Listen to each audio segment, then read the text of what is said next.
They say a mother always knows. We feel it in our bones, don't we? That sharp, twisting pinch in the gut that tells you something isn't right, even when the rest of the world is smiling and clapping. I felt that pinch the moment I stepped into the ballroom. My name is Fatima Hendricks. I am 67 years old, and I have seen enough of life to know the difference between nervous jitters and a bad omen. Today was supposed to be the happiest day of my life. My son, Ruben, was getting married. We were in San Francisco, at one of those venues that cost more for a single evening than my parents made in a lifetime. The building was perched right on the edge of the water, overlooking the bay. The view was spectacular, I have to admit. The fog was rolling in over the Golden Gate Bridge, white and heavy, just like the satin ribbons tied to every chair. But the air felt cold, too cold for a wedding. The room was already buzzing.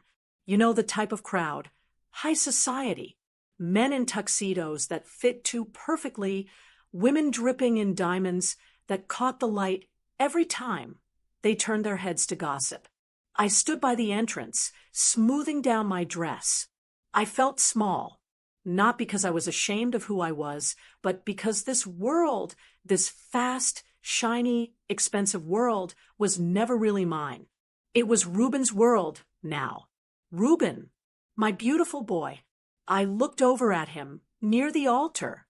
He was fixing his cufflinks, laughing at something his best man said. He looked so handsome, so successful. He made his millions in tech before he turned 35, and I was proud of him. Of course, I was proud. I raised him on my own, scraping by, teaching him that character mattered more than cash. But standing there, watching him in that grand ballroom, I wondered if he remembered those lessons, because he was about to marry a stranger. Her name was Nancy. That was about all I knew. Ruben had met her only 3 months ago. 3 months. You don't marry someone after 3 months, not when you have the kind of assets Ruben has. You get to know them. You meet their family. You see how they handle a bad day, a flat tire, a burnt dinner. Ruben had done none of that. He called me up one Tuesday and said, "Mom, I'm in love. She's the one. And we aren't waiting." I tried to reason with him back then. I told him to slow down, but he cut me off. "She's special, Mom. She needs me. She's different." Different was one word for it. Nancy was mute. Ruben told me she had been through something terrible, a trauma so deep it stole her voice. My heart broke for her when he first told me, "I am a mother. After all, I hate to think of anyone in pain." But I also had a nagging voice in my head, the protective mother bear that never sleeps. Was it true? Or was it convenient? How do you truly know a person if they never speak to you? I took a deep breath and walked toward the front row. I had to be supportive. That is the job, isn't it? We raise our sons to be men, to make their own choices, and then we have to stand back and let them live with those choices, even if we want to scream. I plastered a smile on my face. I nodded at the guests who looked through me. I sat down in the velvet chair reserved for the mother of the groom and folded my hands tight in my lap so they wouldn't shake. The music changed. The chatter died down. The heavy oak doors at the back of the room swung open. It was time. I turned in my seat, expecting to see a blushing bride, nervous and excited. I wanted to be wrong. I prayed to God right there in that seat. "Lord, let me be a suspicious old woman. Let me be wrong. Let this girl be the love of his life." Nancy stepped into the aisle. She was beautiful. I couldn't deny that. She wore a dress that looked like spun sugar, expensive and elegant. Her hair was pulled back, showing off a long, graceful neck. But as she started walking down the aisle, the air in the room shifted. It wasn't the warm, tearful joy you usually feel. It was heavy, quiet. She walked slowly, too slowly. As she passed the rows of guests, she didn't look at anyone. She didn't smile at her friends. Did she even have friends here? I realized I didn't know a single person on the bride's side of the aisle. It was empty, filled in with some of Reuben's business partners to make it look even. That pinch in my gut turned into a twist. She got closer to the front. Reuben stepped down to meet her, his face glowing with love. He looked at her like she was the only person in the world. He reached out his hand. Nancy stopped, just for a second. She was standing right next to my chair. I couldn't help myself. I stood up just a little, wanting to catch her. Wanting to welcome her, wanting to see something human in this perfect doll of a woman. Nancy, I whispered. She turned her head. Our eyes met for the first time that day. I froze. I expected to see nerves. I expected to see shyness. I expected to see love for my son, but I saw nothing. Her eyes were like glass, distant, empty. It was as if she wasn't even in the room. It was the look of someone who is miles away or someone who is sleepwalking. There was no light in them, no excitement, just a flat, cold stare that went right through me. It sent a chill down my spine that had nothing to do with the San Francisco fog. It lasted only a second. Reuben took her hand, and she snapped her head back toward him. The connection broke. I sank back into my chair, my heart hammering against my ribs. What was that? Was that trauma? Was that fear? Or was it something else? My mind started racing, replaying every conversation I'd had with Reuben. She's quiet, Mom. She's gentle. She listens. Does she listen, Reuben? Or is she just hiding? The officiant began to speak. We are gathered here today. I looked at my son's back. He was standing tall, his shoulders squared, ready to protect this woman, ready to give her his name and his fortune. He squeezed her hand. She didn't squeeze back. I saw her hand go limp in his, like she was just tolerating his touch. A wave of panic rose in my throat. I wanted to stand up. I wanted to say, "Stop. Look at her, Reuben. Really look at her." But I didn't. I couldn't. I am his mother, not his jailer. I had to trust him. I had to trust that he knew something I didn't. I forced that smile back onto my face. I sat up straight. I watched as my son pledged his life to a woman who looked like she was attending a funeral rather than a wedding. The ceremony went on. Vows were spoken, by Reuben at least. Nancy simply nodded at the right times. The silence when her turn came was deafening. The officiant asked, "Do you take this man?" And she just nodded. No whisper, no mouthing the words, just a nod. It felt wrong. It all felt wrong, as they were pronounced husband and wife, and the applause broke out, polite, restrained applause. I clapped too. I clapped until my hands stung. But as they turned to walk back up the aisle, facing us now as a married couple, I looked at Nancy again. She wasn't looking at Reuben. She wasn't looking at the guests. She was scanning the room, her eyes darting left and right, sharp and alert now. The glazed look was gone, replaced by something else. Calculation? Fear? I didn't know. But as I watched my son lead his silent wife out of the ballroom, I knew one thing for sure. This wasn't over. The wedding was done, but the story, the real story of who Nancy was just beginning. And I had a terrible feeling that I was the only one paying attention. I grabbed my purse and stood up. I needed to get to the reception.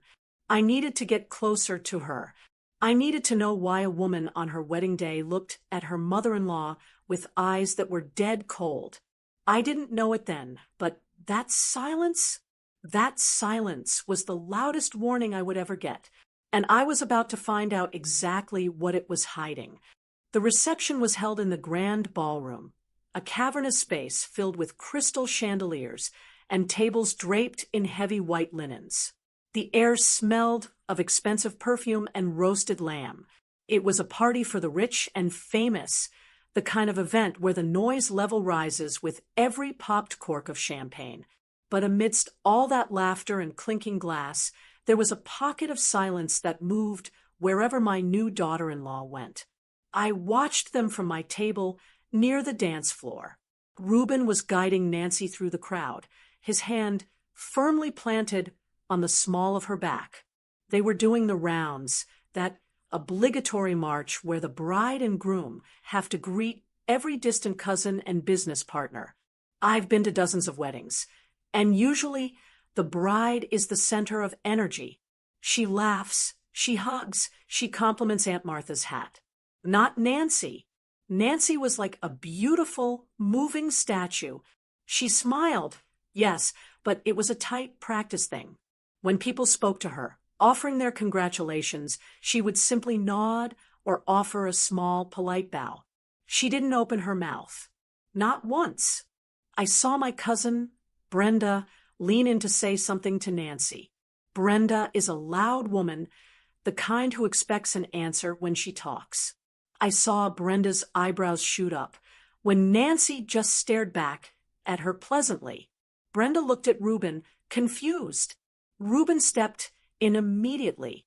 I saw his lips moving, explaining, gesturing.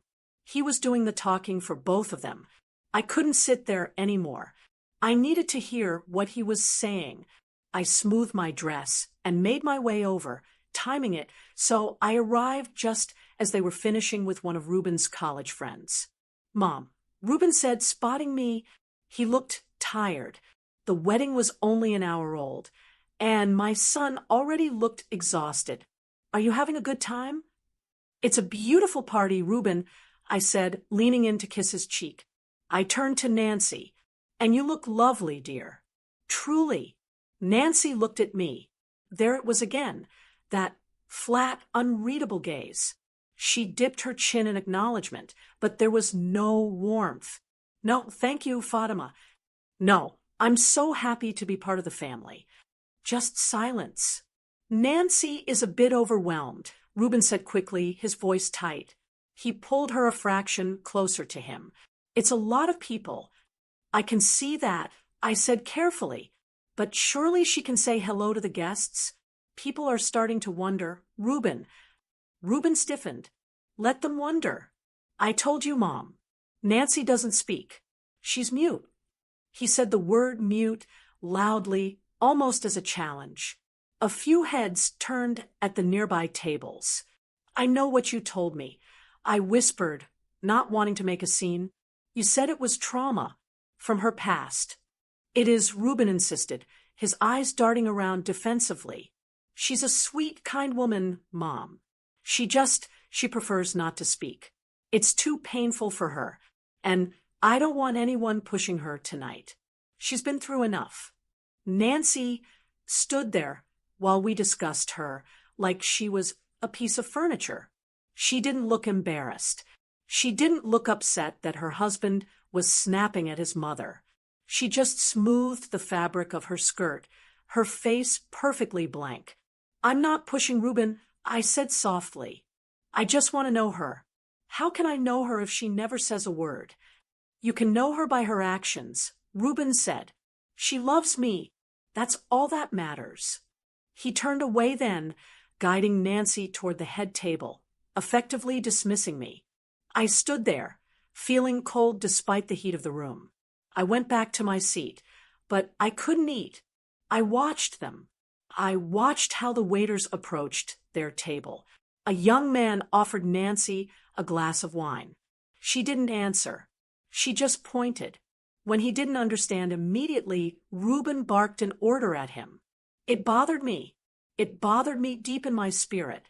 I thought about my own marriage to Reuben's father. God rest his soul. We didn't have money like this. We didn't have a ballroom or a 5-course meal. But we had words. Oh, we had millions of words. We talked about everything: bills, dreams, what to name the dog, what we wanted for dinner. Even when we fought, we communicated. The silence only came when we were sleeping. How do you build a life on silence? How do you raise children? How do you solve a problem?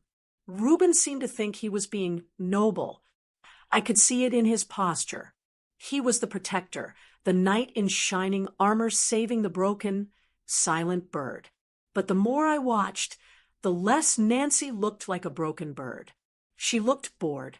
A woman from the tennis club approached their table later in the evening. She was chatty, asking Nancy about the honeymoon. "Are you going to Paris? Or maybe Hawaii?" Nancy just stared. The woman laughed nervously. "Cat got your tongue, honey?" Reuben slammed his fork down. It made a loud clatter against the china. The music seemed to stop for a second at our end of the room. "She doesn't speak," Reuben snapped. "Why can't people just respect that?" The woman turned red and hurried away. Reuben looked furious. He was defending her, yes, but he was also isolating them.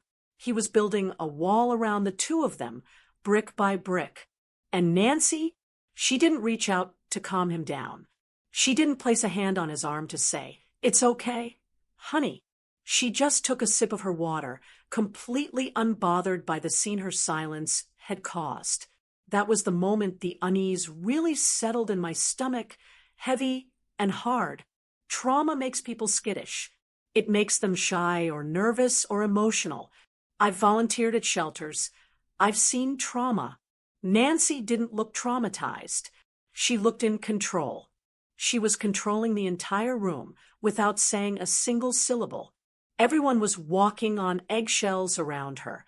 Reuben was acting like her guard dog, and she was sitting in the middle of it all, untouchable. I sipped my coffee, watching my son whisper something into her ear. He looked desperate for a reaction. She gave him a small, thin smile, then looked away, scanning the crowd again. Was she looking for someone, or was she just checking to see if we were all still buying it? I realized then that my son hadn't just married a quiet woman. He had married a mystery, and as his mother, I couldn't just sit back and clap along. I had to figure out what was going on inside that pretty head of hers. Because if she wasn't speaking because she couldn't, that was a tragedy. But if she wasn't speaking because she wouldn't, that was a lie. And I needed to know why she was lying to my son. The wedding cake hadn't even been cut yet, but the knot in my stomach told me the honeymoon was already over. Something was wrong with this silence, and I was going to be the one to break it. By 10 o'clock, the elegance of the wedding had started to wear off, replaced by the loose, loud energy of an open bar. The polite chatter was gone, drowned out by the DJ, who had switched from classical strings to thumping bass that rattled the silverware on the tables. The younger guests were on the dance floor, ties loosened, heels kicked off under the tables. I sat at my table, nursing a glass of iced water. My feet were throbbing in my heels, but I wasn't ready to leave. I couldn't leave. I was watching. Reuben was in the center of a circle of his old college buddies, laughing, a cigar in one hand and a tumbler of scotch in the other. He looked happy, relieved, actually. The ceremony was done, the speeches were over, and now he could just be the rich, successful man everyone admired. But where was his wife? I scanned the room. Nancy wasn't next to him. She wasn't dancing. She wasn't sitting with her new in-laws. I finally spotted her. She had retreated to the very edge of the ballroom, near the French doors that led out to the terrace. She was standing half in the shadows, clutching her small beaded purse like a shield. She looked like a deer that had wandered onto a highway. Eyes wide, muscles tense, ready to bolt at the first sudden movement. I stood up. My back gave a little protest, but I ignored it. I needed to get to her before Reuben swooped in to save her again. I wanted to see who she was when he wasn't there to translate. I walked slowly, weaving through the dancing couples. When I reached her, she didn't notice me at first. She was staring out at the dark water of the bay, her shoulders rising and falling in a fast, shallow rhythm. It's loud, isn't it? I said softly. Nancy jumped. Her head whipped around. And for a split second, I saw genuine panic on her face. When she realized it was just me, just the old mother-in-law, her expression smoothed out instantly. The mask was back in place. She nodded, a small, tight movement. I used to hide in the bathroom at my own parties. I confessed, leaning against the doorframe. I wanted to disarm her. I wanted her to see me as an ally, not an interrogator. Reuben's father, he loved the noise. He loved being the center of attention. But me, I just wanted to sit with a cup of tea and a book. It's exhausting, pretending to be happy for 5 hours straight. I watched her closely. I was fishing. I wanted to see if she would bite, if she would give me a knowing look, a roll of the eyes, anything that said, "Yes, I hate this." But she didn't. She just stared at me. Her hands were trembling, slightly. "Nancy," I said, stepping a little closer. "You don't have to perform for me. If you want to step outside for fresh air, we can. Reuben is busy showing off. He won't notice." She looked over at Reuben. He was shouting something over the music, slapping a friend on the back. A shadow passed over her face. It wasn't love. It looked like exhaustion. She opened her purse. My heart sped up. Was she getting a phone? Was she going to type something out? She pulled out a small leather-bound notepad and a silver pen. She clicked the pen. Click, click. A nervous tick. She looked around the room quickly, almost as if she was checking to see if anyone was watching us. Then she pressed the pen to the paper. She wrote fast, furious scratches. It wasn't the slow, careful writing of a calm person. It was jagged. She ripped the page out with a sharp zip sound and handed it to me. I took it. The paper was warm from her hand. I tilted it toward the light coming from the ballroom. The noise is too much. I feel like I'm drowning in all these people. Please don't be mad if I leave early. I looked up at her. Drowning? She nodded, her eyes pleading. She pointed to her chest, then made a motion like she couldn't breathe. "I'm not mad, honey," I said. "I understand anxiety. Is that what this is? Just anxiety?" She hesitated. Then she nodded again, but her eyes didn't match the nod. Her eyes were shifting left and right, scanning the shadows of the terrace. I looked at the note again. The handwriting was strange. It was slanted hard to the right, sharp and spiky. It looked angry. The words said she was overwhelmed by the crowd, but the ink looked like it had been stabbed into the paper. "Nancy," I lowered my voice. "If there is something else, if you are in trouble—" She froze. She took a step back from me, shaking her head vigorously. She pointed at the crowd, then at her head, miming a headache. She was retreating. I had pushed too hard. "Okay," I said, raising my hands. "Okay, I believe you." I didn't. She gave me one last look. Was it an apology? And then turned and slipped out the glass doors onto the dark terrace. I watched her go, a white ghost disappearing into the fog. I stood there alone, holding that scrap of paper. I looked over at my son again. He was still laughing. He hadn't even noticed his wife was gone. And that's when the sadness hit me. Not for Nancy, but for Reuben. I thought back to when Reuben was a little boy. He was always so sensitive. If I raised my voice, he would cry. If the other boys were mean to him, he wouldn't fight back. He would just shut down. He hated conflict. He hated messy emotions. He wanted everything to be smooth, easy, and quiet. As he grew up and made all that money, he built a world where he could control everything. He bought the perfect house, the perfect car, the perfect suits. And now he had bought the perfect wife. A wife who couldn't talk back. A wife who couldn't yell at him when he worked too late. A wife who couldn't argue about money or kids or where to spend Christmas. A wife who couldn't demand deep, difficult conversations about feelings. I realized with a sinking feeling in my gut that Reuben didn't marry Nancy despite her silence. He married her because of it.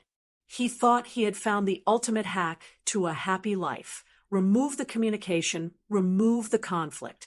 But I looked down at the note in my hand. I feel like I'm drowning. Reuben thought silence was peace. But silence isn't peace. Silence is just a lid on a boiling pot. My husband and I, we fought. We yelled until the neighbors probably thought we were crazy. But we also forgave. We talked until 3 a.m. to fix things. We knew each other's darkest thoughts because we spoke them. That is how you grow. That is how you become a partner. Reuben was 35 years old, but emotionally, he was still that little boy covering his ears because he didn't want to hear the noise. He had married a woman he didn't have to truly know. He could project whatever fantasy he wanted onto her silence. He could pretend she was happy, pretend she was fine, because she never said otherwise. I folded the note and put it in my pocket. It felt heavy there. Nancy wasn't just shy. She wasn't just overwhelmed. That note was a cry for help, even if she wouldn't admit it. And my son was walking around blind, thinking he had won the lottery, while his wife was drowning right in front of him. I watched the party wind down. The waiters started clearing the tables. The music slowed. Finally, Reuben went looking for her. I saw him go out to the terrace and bring her back in. He had his arm around her, guiding her like she was an invalid. They walked past me on their way to the exit. "Good night, Mom." Reuben called out, beaming. "Best night of my life." Nancy didn't look at me. She kept her head down, staring at the floor as she walked. "Good night," I said.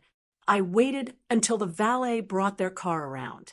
I waited until they drove off into the dark San Francisco night. I took the note out of my pocket one last time. I ran my thumb over the jagged ink. Please don't be mad. Why would she think I'd be mad? Why was she so afraid of judgment? I walked to my own car, my feet aching, my heart heavy. I knew I shouldn't interfere. I knew the rule book for mothers-in-law says, keep your mouth shut and wear beige. But I couldn't shake the feeling that the girl in the white dress wasn't a bride. She was a prisoner, and I wasn't sure if the prison was her silence or my son. I started my engine. I resolved right then and there that I would visit them soon. I wouldn't wait for an invitation. I needed to see them in their own home. I needed to see what happened when the music stopped and the guests went home. Because the silence in that house, I had a feeling it was going to be deafening. I waited exactly 1 week. 7 days. That is the polite amount of time a mother-in-law is supposed to wait before intruding on newlyweds, isn't it? Reuben and Nancy had moved into a house in Berkeley. It wasn't what I expected. My son has millions in the bank. He could have bought a mansion in Pacific Heights or a sprawling estate in Marin. Instead, they chose a small, older bungalow on a quiet, tree-lined street. It was charming, I suppose, but it felt hidden, tucked away, like a place you go when you don't want to be found. I parked my car out front and sat there for a moment, gripping the steering wheel. In the passenger seat sat a lasagna wrapped in foil. It was my excuse, just dropping by with dinner. I would say, I know you two are busy unpacking. It was a lie, of course. I wasn't there to feed them. I was there to inspect. I knew Reuben was at work. He had texted me earlier about a merger meeting that was going to run late. That meant Nancy was alone. I walked up the path, my heart doing that nervous flutter again. The house was silent. The curtains were drawn, even though it was barely 4 in the afternoon. I rang the bell. A few moments later, the door opened. Nancy stood there. She was wearing oversized sweatpants and one of Reuben's old T-shirts. Her hair was in a messy bun, And she looked young, without the makeup and the expensive wedding dress. She looked like a college student. She looked tired. "Hello, Nancy," I said, holding up the lasagna like a shield. "I hope I'm not disturbing you. I just thought you might not feel like cooking." She stared at me for a second, then stepped back to let me in. She gave a small, polite nod. The house was filled with boxes. Half-unpacked books were stacked on the floor. The air smelled like cardboard and dust. It was quiet, oppressively quiet. There was no music playing, no TV on, just the sound of my own heels clicking on the hardwood floor. "I can put this in the oven," I said, my voice sounding too loud in the small space. Nancy pointed to the kitchen. She walked over to the kettle and started filling it with water. She was making tea. It was a kind gesture, I suppose, but the silence was stretching out between us like a rubber band ready to snap. I leaned against the counter, watching her back. "How are you settling in?" I asked. She turned and gave me a thumbs up. A thumbs up, like a teenager. "And Reuben?" I pressed. "Is he happy?" She nodded vigorously. I felt a surge of irritation rising in my chest. I couldn't help it. I looked at this woman, this stranger, making tea in my son's kitchen, refusing to utter a single sound, and I felt a fierce, protective anger. Reuben was out there working, building a future, and he was coming home to this, to charades. "Nancy," I said, and my voice came out sharper than I intended. "Look at me." She froze, the kettle still in her hand. She turned slowly. "My son loves you," I said. "He defends you. He tells me you are traumatized, that you can't speak. And I want to believe him. I really do." I took a step closer. "But I am his mother, and I know that marriage is hard enough when you can talk to each other. How are you going to support him if you can't even ask him how his day was? How are you going to raise children? Are you going to be mute with them, too?" It was cruel. I know it was cruel, but I needed a reaction. I needed to see something real. Nancy's eyes welled up. She set the kettle down on the stove with a clatter. She looked down at her hands, trembling. "I'm not trying to be mean." I softened my tone, but I didn't back down. I feel like you are hiding, and Reuben is the one paying the price." She squeezed her eyes shut. She looked like she was in physical pain. Her mouth opened, then closed. Her throat bobbed. I sighed. "I'll just leave the food," I said, turning to grab my purse. "I didn't mean to upset you." I started walking toward the living room. "Stop." The word was soft, barely a whisper, but it stopped me dead in my tracks. I turned around slowly. The kitchen was empty of sound again, and for a second I thought I had imagined it. I thought maybe the house settling had made a noise. Nancy was standing exactly where I left her, gripping the edge of the counter, so hard her knuckles were white. She was looking right at me. "What did you do?" I whispered. She took a shuddering breath. She looked terrified. She looked like a person standing on the edge of a cliff, deciding whether to jump. Then she opened her mouth again. I said, "Stop." Her voice was raspy, like a rusty hinge that hadn't been used in years. But it was clear. It was American. It was the voice of a grown woman, not a child.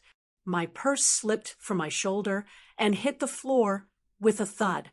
I didn't pick it up. I couldn't move. "You can speak," I said. It wasn't a question. It was an accusation. Nancy let out a sob, a real, audible sound that tore through the room. She slid down to the floor, pulling her knees to her chest, burying her face in her hands. "I can," she cried.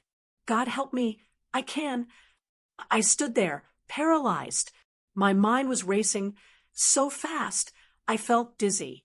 She had lied. She had lied to Reuben. She had lied to the priest. She had lied to everyone. She wasn't mute. She was what? An actress?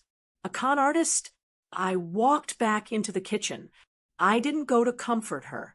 I stood over her. Why? I demanded. Why would you do this to him? Do you have any idea what you've done? Nancy looked up. Her face was streaked with tears. I never wanted to be mute, she said, her voice gaining a little more strength, though it cracked on the edges. I never wanted to hide behind silence. Then why did you? I asked, my voice shaking. Reuben thinks you are broken. He thinks he is saving you. I am broken, she whispered. You don't understand. Make me understand. I said, right now, before I pick up that phone and call my son. She wiped her face with her sleeve. She looked so small, huddled on the kitchen floor of this strange, quiet house. It was the only way to be safe, she said. After what happened to me, I thought if I stopped speaking, I could stop existing. I could disappear. Who were you hiding from? I asked. Myself, she said. And him. Him? Reuben? No, she shook her head. Not Reuben. She took a deep breath, her chest heaving. But then I met Reuben, and he was so kind. He didn't ask questions. He just accepted the silence. And before I knew it, I was trapped. I wanted to tell him, Fatima, every day. I wanted to tell him. But how do you tell the man you love that your entire identity is a lie? I looked at her, and the anger in my chest began to war with something else. Pity. She sounded genuinely tortured. She wasn't a gloating scammer. She was a terrified woman who had dug herself into a hole so deep she couldn't see the sky anymore. You have to tell him, I said. I can't, she begged, reaching out to grab the hem of my pants. Please, Fatima, if I speak, he'll leave me. He fell in love with the quiet girl. He fell in love with the mystery. If he knows I'm a liar, he'll hate me. I looked down at her hand grasping my pant leg. He might hate you, I said honestly, but he deserves the truth. I know, she whispered, but I'm so afraid. I looked at the clock on the microwave. Reuben would be home in 2 hours. I was standing in the kitchen with a woman who had deceived my son in the worst possible way. I should have been furious. I should have marched out the door. But looking at her, broken and sobbing on the floor, I realized something terrifying. I was the only person in the world who knew her real voice. Get up, I said, offering her my hand. She looked at me, surprised. Get up, Nancy, I said. We have 2 hours before he walks through that door. And you are going to tell me everything. She took my hand. Her grip was strong. I pulled her up. The silence in the house was broken now, shattered, and I had a terrible feeling that putting the pieces back together was going to hurt everyone involved. We sat at the small, round kitchen table. The lasagna I had brought was still on the counter, cold now, forgotten. The tea water had long since boiled away. I watched Nancy's hands. They were wrapped around a mug of cold water, her knuckles white, her fingernails bitten down to the quick. She was shaking, not just a little tremble, but a deep, bone-rattling shiver that comes when you've been holding something heavy for too long and you finally let it drop. Talk, I said. I didn't shout. I felt too drained to shout. Start from the beginning. And Nancy, don't you dare leave anything out. Nancy took a sip of water. When she spoke, her voice was still raspy, unused to the volume of a normal conversation. It wasn't a medical condition, she said, looking down at the table. It was training. Training? I asked, frowning. Like a dog. She flinched. Yes, exactly like a dog. She looked up at me then, and the fear in her eyes was replaced by a dull, aching exhaustion. His name was David. I met him 5 years ago in Chicago. He wasn't like Reuben. He wasn't rich or powerful. He was intense. He told me I was too loud. He told me my laugh was annoying. He told me my opinions were stupid. I felt a cold prickle on the back of my neck. I knew men like that. I had seen them at church, seen them at the grocery store. Men who shrink their wives until they are small enough to fit in a pocket. He didn't hit me at first. Nancy continued, her voice gaining a little strength. He just edited me if we went out to dinner, and I ordered for myself. He would ignore me for 3 days. If I interrupted him, he would walk out of the room. Slowly, I learned that the only time he was happy with me, the only time I was good, was when I was quiet. So you just stopped speaking? I asked, trying to understand the leap from an abusive boyfriend to a mute bride. It happened slowly, she said. One day we got into a fight. He was screaming at me, telling me how worthless my words were. And I just shut down. I didn't say a word for a week. And you know what happened? He was nice. He brought me flowers. He told me I was finally learning to be a lady. He loved the silence. He loved that I was just a body, a presence without a voice to challenge him. My God, I whispered. I left him 2 years ago, Nancy said. I ran away in the middle of the night. I came here to California because I didn't know a soul. But the silence, it followed me. I was so afraid, Fatima. I was terrified that if I spoke, if I was loud again, I would attract another David. I thought if I stayed quiet, I could be invisible. I could be safe. I looked at this young woman. I wanted to reach across the table and hug her, but I also wanted to shake her. But you met Reuben, I said sternly. Reuben isn't David. Reuben is gentle. Why keep the lie going with him? Nancy let out a bitter laugh. It was a strange sound coming from the mute girl. I didn't mean to lie to Reuben, she said. Not at first. When we met at that coffee shop, I just didn't speak because I was in the habit of not speaking. I wrote my order on a napkin. Reuben saw it. He asked if I was mute. And I just nodded. You nodded, I repeated flatly, and you built a marriage on a nod. He liked it. Fatima, she said, leaning forward, her eyes intense. That's the part you need to understand. Reuben liked it. He didn't ask why I was mute. He didn't ask for medical records. He didn't ask about my therapy. He just got this look in his eyes, this savior look. He told me I was mysterious. He told me I was peaceful. She paused, wiping a tear from her cheek. Reuben talks a lot, she said softly. He talks about his business, his money, his plans. He didn't want a partner who would interrupt him. He wanted a listener. And I was the perfect listener. The more I stayed silent, the more he fell in love. But he didn't fall in love with me. He fell in love with the quiet. He fell in love with the idea of a woman who would never argue, never complain, never ask for more than he wanted to give. I sat back in my chair. The truth of her words hit me like a slap in the face. I wanted to defend my son. I wanted to say, no, Reuben is kind, Reuben is deep. But I remembered the wedding. I remembered how he spoke for her. I remembered how he got angry when anyone tried to engage her. I remembered the note she wrote me at the party. I feel like I'm drowning. She wasn't drowning in noise. She was drowning in his projection of her. So you let him believe it. I said, you let him marry a doll. I tried to tell him. She insisted. A dozen times I almost spoke, but every time I got close, I got scared. I thought, if I speak, the magic breaks.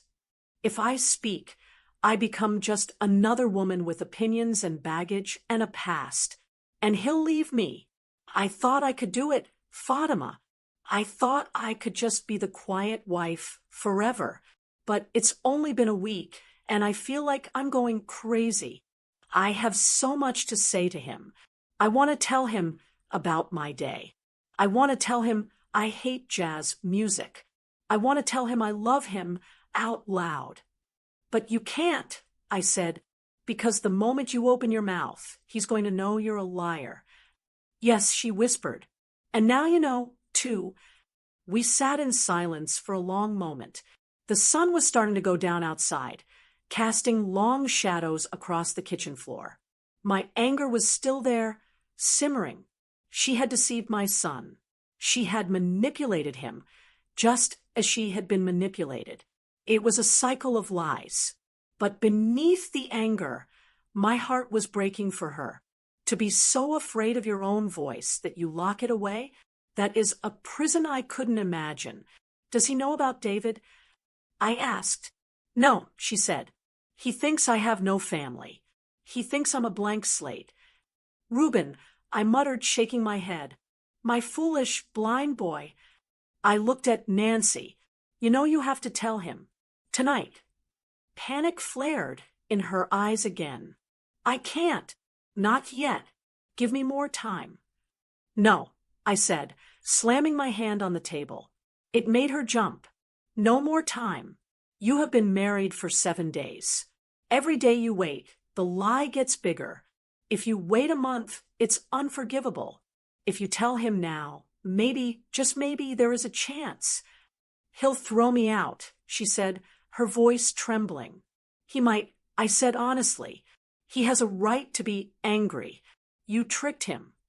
I love him, she cried. I really do love him. Then respect him enough to give him the truth, I said. Love isn't just gazing at each other in silence, Nancy. Love is the hard stuff. Love is the ugly stuff. If he can't love the woman who speaks, then he doesn't love you. I checked my watch. He's going to be home in 45 minutes. I stood up. I felt heavy, like I was carrying the weight of the entire house on my shoulders. What are you going to do?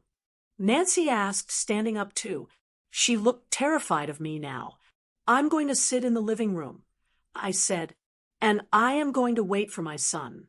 And when he walks through that door, you are going to say, "Hello, Reuben," out loud.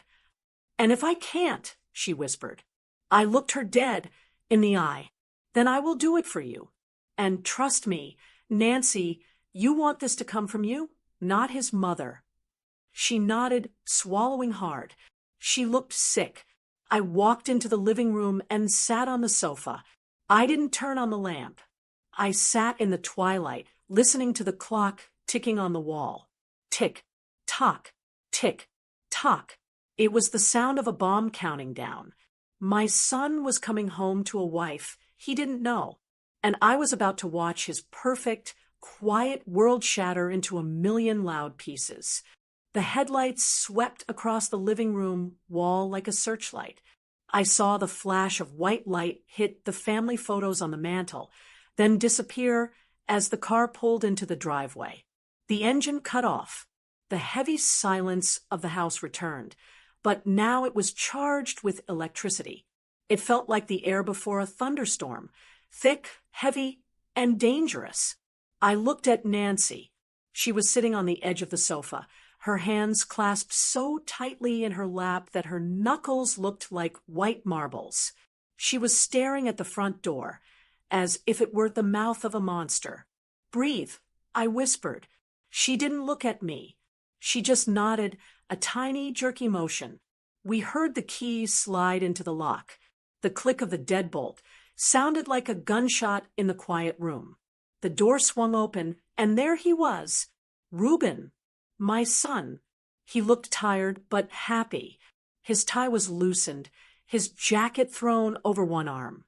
He was smiling before he even fully stepped inside. He was expecting his sanctuary. He was expecting his quiet, peaceful home where no one demanded anything from him. "Honey, I'm home," he called out, kicking off his shoes. "Sorry I'm late." The merger talk went on forever. "You wouldn't believe what?" He stopped. He saw me sitting in the armchair in the shadows. He saw Nancy sitting rigid on the sofa, her eyes red and swollen. The smile dropped from his face instantly, replaced by a look of confusion and sudden worry. "Mom," he asked, stepping fully into the room. He looked between us. "Is everything okay? Did something happen?" He dropped his briefcase on the floor. "Is it Dad's grave? Is it your health?" "Sit down, Reuben," I said. My voice was steady, but my heart was hammering against my ribs so hard I thought he might hear it. I don't want to sit down, he said, his voice rising. He walked over to Nancy and put a hand on her shoulder. She flinched. He pulled his hand back, as if he had been burned. Nancy? Honey? Why are you crying? Did Mom say something to you? He turned on me, his eyes flashing with that protective anger I had seen at the wedding. Mom, what did you do? I told you she's sensitive. You can't just come over here and upset her. I didn't upset her, Reuben, I said calmly. I found her. Found her? He frowned. She was right here. What are you talking about? I looked at Nancy. This was it. The moment of truth. Tell him, I said. Reuben looked at me like I was crazy. Tell me what? Mom, she can't talk. Stop pressuring her. Nancy stood up. Her legs were shaking so bad. I thought she might fall, but she stood. She looked at her husband, the man who had given her a home, a ring, and a life, all based on a lie. She opened her mouth. Her lips trembled. I'm sorry, Reuben, she said. The sound of her voice was soft, raspy, and terrified, but in that quiet room, it sounded like a scream. Reuben froze. He literally froze. He stood there with his mouth half open, his eyes wide, staring at her.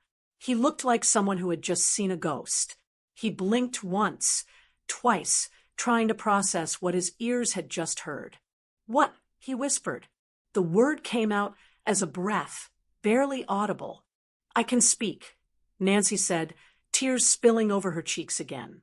I've always been able to speak. Reuben took a step back. He looked at her, then he looked at me, then back at her. He looked at the ceiling, at the floor, as if searching for a hidden camera. He let out a short, sharp laugh, a laugh of pure disbelief. Is this a joke? He asked, his voice cracking. Is this some kind of sick prank? No, Nancy sobbed. It's the truth. Reuben's face changed. The shock melted away, and underneath it was something much harder to look at. Betrayal. Pure, raw betrayal. His face flushed red. The veins in his neck stood out. You talked, he stammered. You talked the whole time? At the wedding? When we met? When I proposed? Nancy nodded, unable to speak, through her crying. I sat there. Reuben shouted, his voice booming off the walls. I sat there for hours telling you my secrets. I told you about my childhood. I told you my fears. And you just sat there and nodded. You let me believe you were broken. I was broken. Nancy cried out. I am broken, Reuben. You're a liar, he screamed. He turned to me, pointing a shaking finger. And you knew? How long have you known? Did you both plan this? Is this about the money? Did you think it would be funny to trick the rich guy? Reuben, stop it, I said, standing up. I used my mother voice, the one that used to make him clean his room when he was 10. I found out today, 2 hours ago, and I made her stay here to tell you because you deserve the truth. The truth. Reuben laughed again, a bitter, ugly sound. I don't know what the truth is anymore. I married a mute woman. That was my wife. Who is this? Who is this stranger in my living room yelling at me? He paced the small room, running his hands through his hair. He looked like an animal trapped in a cage. Why? He demanded, spinning around to face Nancy. Just tell me why. Was it a game? Did you enjoy watching me make a fool of myself, interpreting your hand signals like an idiot? No. Nancy stepped toward him, reaching out a hand, but he backed away. It wasn't a game. It was survival. Survival. Reuben scoffed. You live in $1 million house in Berkeley. You aren't surviving. Nancy, you're living the dream. I was hiding, she shouted back. Her voice was getting stronger now, fueled by the adrenaline of the fight. I was in an abusive relationship before you, Reuben, a man who controlled every word I said, a man who punished me, for speaking. I stopped talking to stay safe. And when I met you, I didn't know how to start again. Reuben stopped pacing. He looked at her, really looked at her. He was listening, but the hurt in his eyes was so deep it made my chest ache. You didn't trust me, he said softly. That hurt more than the yelling. I gave you everything. I gave you my heart. And you didn't trust me enough to say hello to... I was afraid I'd lose you, Nancy whispered. I thought you fell in love with the quiet. I thought if I spoke, if I had opinions, if I was messy and loud and real, you wouldn't want me anymore. Reuben looked at me. He looked lost. He was a powerful man, a CEO, a leader. But right now, he was just a little boy looking at his mother, asking for an explanation for a world that didn't make sense.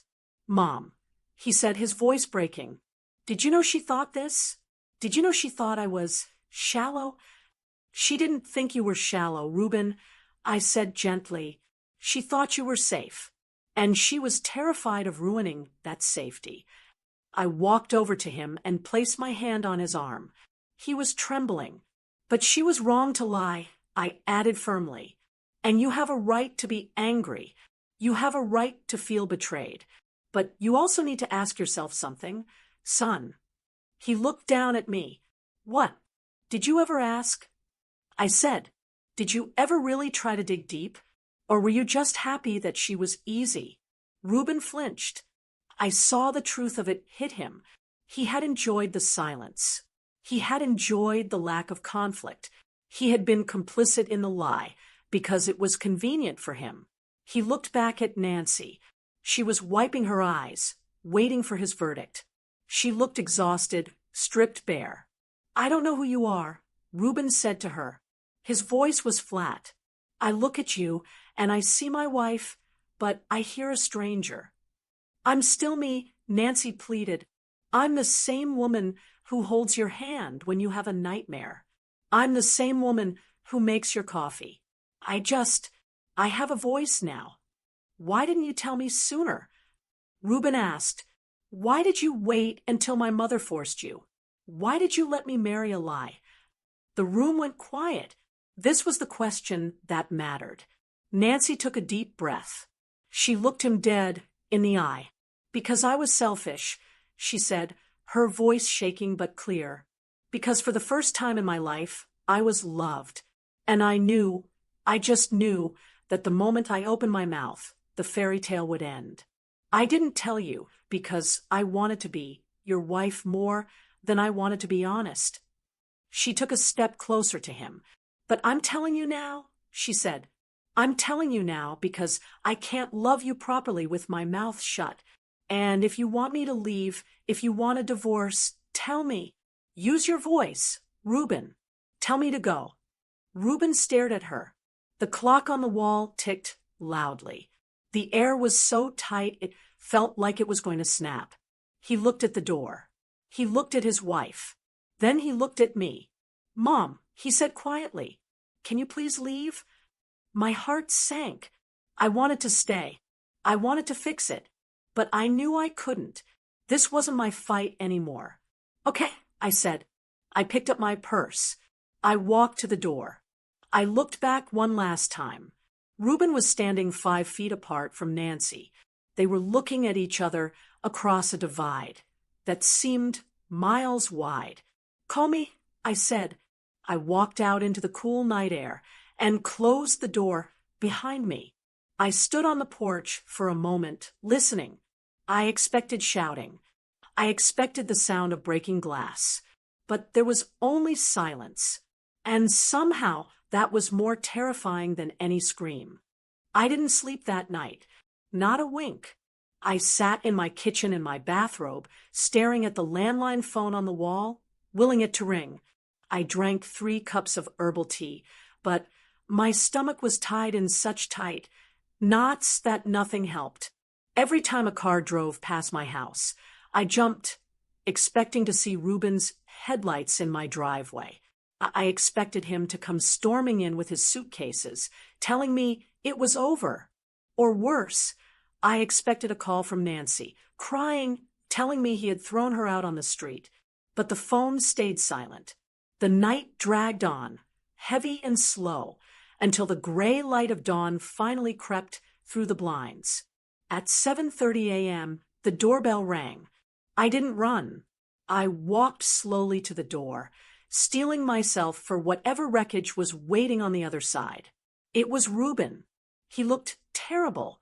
My handsome, put-together son, who usually wouldn't be caught dead without a fresh shave and a press shirt, looked like he had aged 10 years in one night.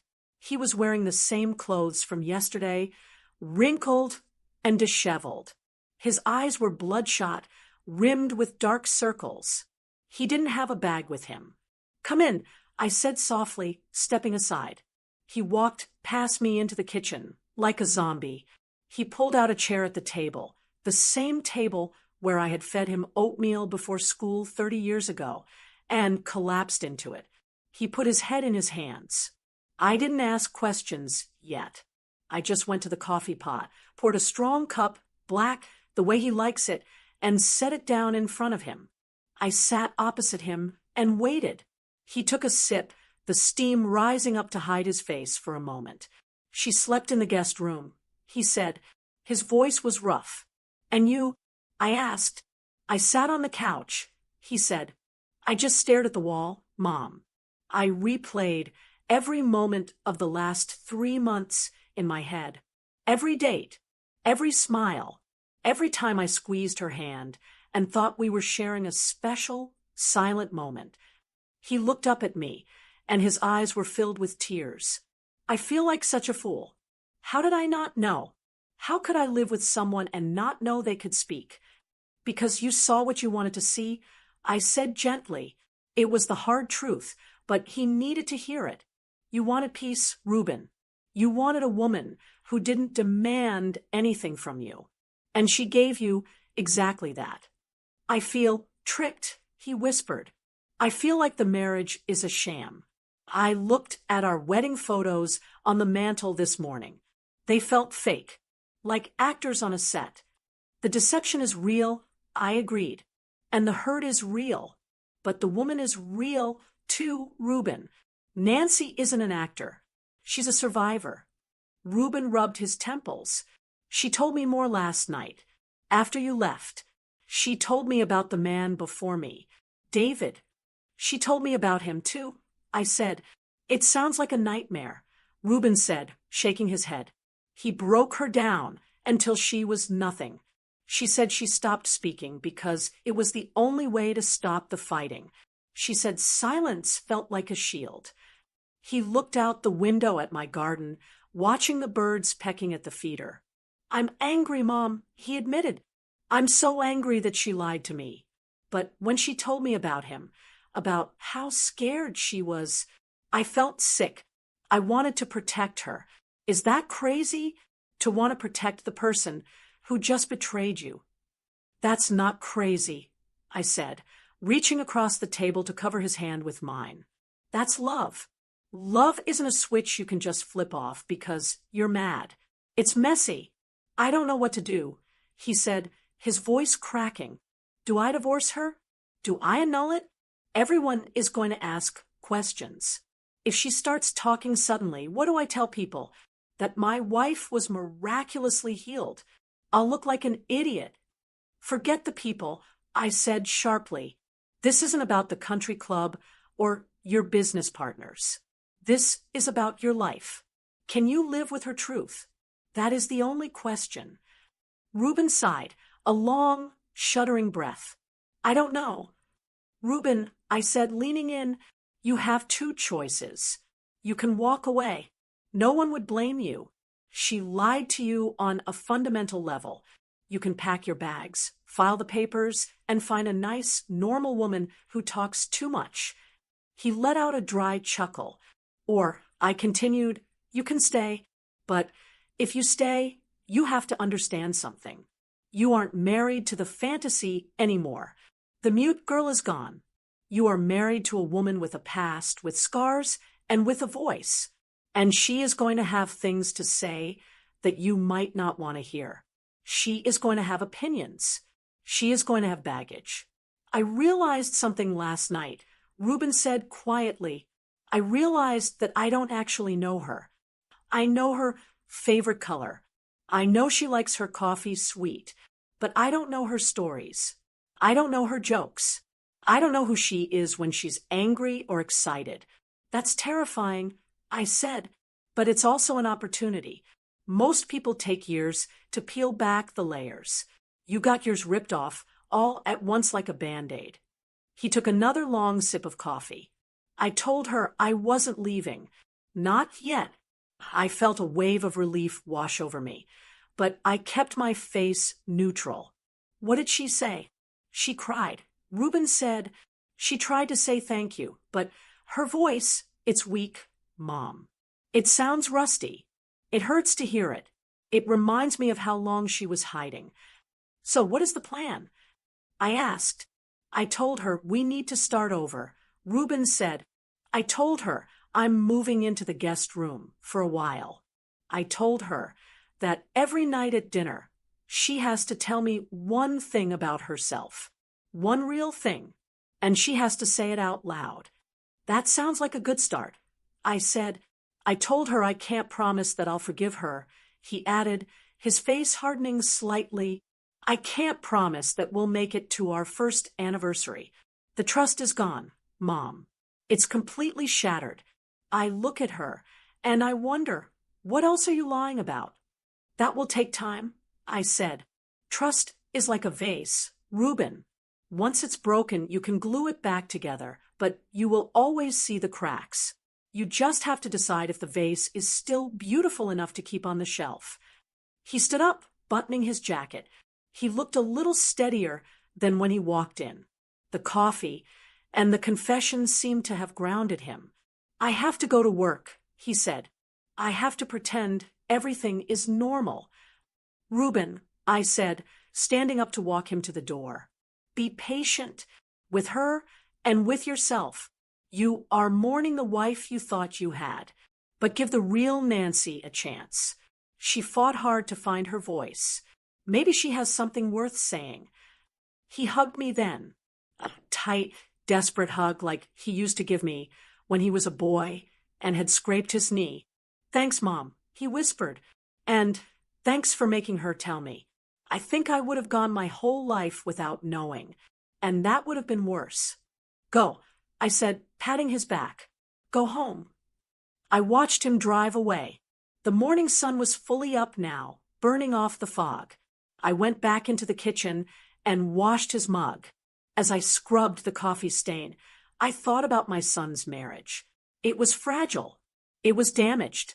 Most people would bet against it, but I thought about Nancy's face when she finally spoke. I thought about the desperation in her eyes. She had risked everything to tell the truth. Reuben was right. The trust was shattered. But sometimes things have to fall apart before they can be put back together the right way. He was sleeping in the guest room tonight, but at least they were in the same house. At least the silence was gone. Now, they just had to learn how to talk to each other, and I had a feeling that was going to be harder than any vow they took at the altar. It has been 6 weeks since the truth came out in that quiet living room. 6 weeks since the silence was broken, and the real noise of marriage began. I was invited over for Sunday dinner. It was the first time I had been back to the bungalow since the confrontation. When I pulled up to the curb, I noticed something different immediately. The curtains were open. Light was spilling out onto the front lawn. It seemed like a small thing, but after months of secrecy and hiding, it felt like a declaration. I knocked on the door. Coming. It was Nancy's voice. I still wasn't used to it. Hearing her shout from the kitchen, clear and loud, sent a strange jolt through my system. It was like hearing a dog speak or a statue sing. It felt miraculous and unnatural all at the same time. The door opened. Nancy stood there, wearing an apron over jeans and a sweater. She looked different. The haunted deer-in-headlights look was gone. In its place was a nervous energy, a flutter of movement. She looked like a woman who was learning how to walk again after breaking both legs. "Hi, Fatima," she said. She didn't hug me. We weren't there yet. "Come in. Reuben is in the backyard, checking the grill." "Thank you," I said. I followed her into the kitchen. It was messy. There were vegetable peelings on the counter and a pot boiling on the stove. It looked lived in. It looked like a home, not a stage set. "I'm making stew," Nancy said, stirring the pot. She kept glancing at me, then away. "Reuben told me he hates fancy food. He said he grew up on stews and casseroles. I didn't know that. I thought he only ate steak and lobster. He's a simple boy at heart," I said, sitting at the table. "He just wears expensive suits." Nancy laughed. It was a real laugh, a little raspy, a little clumsy, but real. "I'm learning that," she said. "I'm learning a lot of things." The back door slid open, and Reuben walked in. He smelled like charcoal and autumn air. He looked at Nancy, then at me. There was a tension there, a tightness around his eyes that hadn't gone away. The vase was glued back together, but the cracks were visible. "Hey, Mom," he said, kissing my cheek. He walked over to Nancy. He didn't touch her, but he stood close. "Fire is ready." "Great," Nancy said. "Can you take the peppers out?" "I thought you didn't like grilled peppers," Reuben asked, frowning. "No," Nancy corrected him. I said David didn't like grilled peppers. "I love them." The name hung in the air for a second. David, the ghost of her past. The reason for the silence. Reuben paused. A month ago, he would have been confused. Now he just nodded. "Right. Sorry. I'm still keeping track of which memories are yours and which ones were forced on you." "It's okay," she said softly. "I'm still figuring it out too." We sat down to eat. It was the strangest dinner of my life. For months, our meals had been dominated by Reuben's monologues. He would talk, and we would nod. Now, Reuben was quiet. He was eating slowly, watching his wife. He was listening. "I applied for a job today," Nancy announced suddenly, breaking the silence. Reuben looked up, his spoon hovering halfway to his mouth. "You did? Where?" "The library," she said. "In the children's section. Reading stories." Reuben blinked. "Reading stories? Out loud?" "Yes," Nancy said, her chin lifting slightly. "A challenge. I need to use my voice, Reuben. I need to practice. And children, they don't judge if you stumble. They just want to hear the end of the story." Reuben put his spoon down. I watched him carefully. The old Reuben, the one who wanted a trophy wife to sit quietly at galas, might have hated this. He might have said, "You don't need to work. I have millions." But this Reuben looked at his wife, really looked at her. "That sounds brave," he said. Nancy smiled. It wasn't the polite, fake smile from the wedding. It was a shy, genuine smile that reached her eyes. "I am brave," she said. "I just forgot for a while." I sat there, chewing my stew, feeling like an intruder in a very private moment. They were falling in love. Not the fairy tale love they had at the start, which was built on smoke and mirrors. This was the gritty, awkward, hard work of falling in love with a real person. Nancy wasn't the perfect, mysterious angel anymore. She was opinionated. She was recovering from trauma. She was messy. And Reuben wasn't the knight in shining armor. He was a man who had been hurt, a man who was learning to let go of control. Later, while Nancy was clearing the table, Reuben walked me to my car. "How is it really going?" I asked him in the driveway.